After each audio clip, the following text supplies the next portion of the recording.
Welcome students. देखिए आज मैं आप लोगों को वर्क एनर्जी थ्योरम के बारे में बताऊंगा। ठीक है, बहुत ही इंपॉर्टेंट डेरिवेशन है क्लास 11th का, इसको ध्यान से आप लोग समझिए।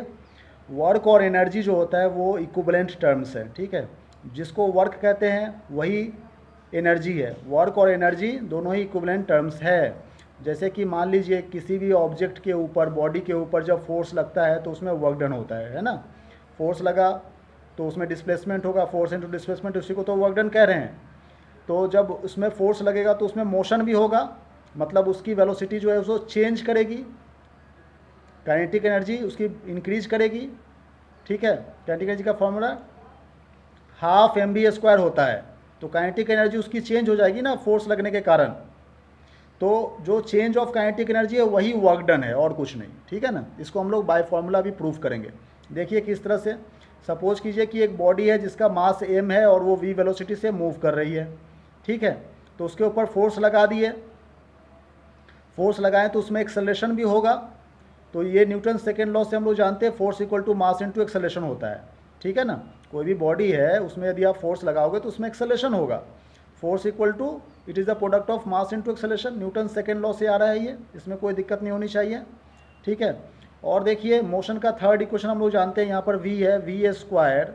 ठीक है ना, v square minus u square equal to 2as, यही तो फॉर्मूला है हमारा न्यूटन, मतलब मोशन का थर्ड इक्वेशन।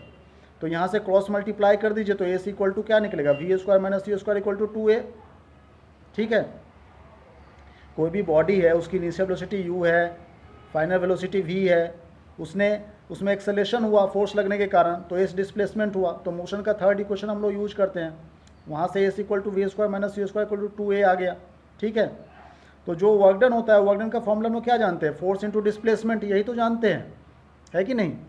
तो फोर्स इंटू डिस्प्लेसमेंट ये वर्क डन है, और फोर्स का फॉर्मूला है मास इंटू एक्सेलरेशन। ठीक है, तो एम इंटू ए हम लोग पुट कर सकते हैं, और एस के जहाँ पर ये वाला वैल्यू जो है सो यहाँ पे पुट कर दिए। ठीक है ना, ये जो एस की वैल्यू है वो यहाँ पर हम लोगों ने पुट कर दिया। तो ये m a v square minus u square into 2a हो गया। ठीक है, अब यहाँ से आप अलग अलग कर लीजिए इसको, तो half m v square minus half m u square हो गया। मतलब आप यदि इसका एलसीएम लेंगे, 2 एलसीएम लेकर के इसको सॉल्व करेंगे तो यही आ जाएगा, m a v square minus u square upon 2a आ जाएगा। बात समझ में आ रही है। ए से यहाँ पर कैंसिल आउट कर दिए गए हैं, तो half m v square minus half m u square. ठीक है ना, यही तो वर्क डन है, change in kinetic energy. Final kinetic energy minus initial kinetic energy, दोनों को हम लोग चेंज कर देंगे, यही तो वर्क डन के रूप में स्टोर हो गया। यही तो वर्क एनर्जी थ्योरम है। ठीक है, बहुत ही आसान सा है। इसमें सिर्फ मोशन का थर्ड इक्वेशन और न्यूटन का सेकेंड लॉ, इन दोनों का यूज कीजिए और वर्क डन के वैल्यूज में पुट कीजिए, आंसर आ जाएगा। ठीक है ना, इससे हमें पता चलता है कि वर्क और एनर्जी दोनों ही इक्विवेलेंट टर्म्स है। ये देखिए थोड़ा सा और यहाँ पर मैं समझा दूँ इसके बारे में।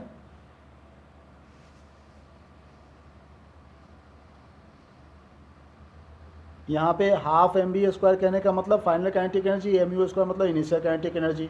डिफरेंस जो है दोनों का वही तो चेंज ऑफ काइनेटिक एनर्जी, इसको वर्क डन करें तो work done equal to change in kinetic energy is known as work energy theorem.